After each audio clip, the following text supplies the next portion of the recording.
Баршаңызға сәлем, сіздермен бірге Жансая. Бүгін біз осындай үй жағдайында өте керемет мини пиццалар дайындайтын боламыз. Менің арнамнан апта сайын түрлі рецепттер шығып отырады. Жіберіп алмас үшін подписаться кнопкасын басып, видеоға лайк басуды ұмытпаңыздар. Барлық рецепт описанияда жазылып тұр мөлшерлері. Ең алдымен біз дайындау үшін ыдысымызға су, сүт, тұз, және де қантымызды және ашытқымызды, сонымен қатар сұйық майымызды құйып барлығын жақсылап тұрып араластырып аламыз. Кейін осы араластырып алған массамызға алдын ала електен өткізілген ұнымызды біртіндеп қоса отырып, біркелкі қамыр пайда болғанша, яғни қолға жабыспайтын қамыр пайда болғанша илейтін боламыз. Кейін илеген қамырымызды бетін жауып 1 сағатқа көтерілуге қойып қоямыз.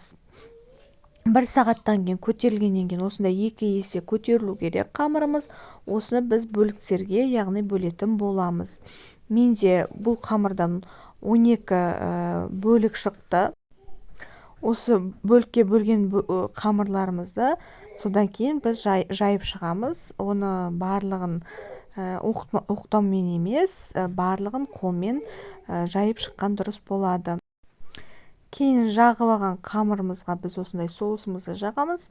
Сіздер соусты кез келген дайындауыңызға болады. Менде кішкене аджика мен майонезден жасадым. Кішкене ашылау болғанын жақсы көреді. Сіздер кетчуп майонезден де соус жасасаңыздар болады. Немесе арнайы пиццаға арналған соус сатып алуларыңызға да болады. Кейін барлығына соусымызды жағып шыққаннан кейін үстіне қалауларыңызға байланысты салмаларын саласыздар. Менде бұл жерде 4-3 туралған колбасамен және де сыр салдым. Осындай етіп беттеріне барлығының сеуіп шықтым. Кейін духовкада 180 градуста 10-15 минут пісіріп алдым. Яғни барлығы қызарғанша жақсылап тұрып пісіріп алдым. Міне осындай пиццаларымызды кейін духовкадан алып шығасыздар. Өте дәмі ерекше, дәмді үй жағдайындағы пиццаларымыз дайын. Міндетті түрде жасап көріңіздер. Ас болсын. Видеоға лайк басуды ұмытпаңыздар.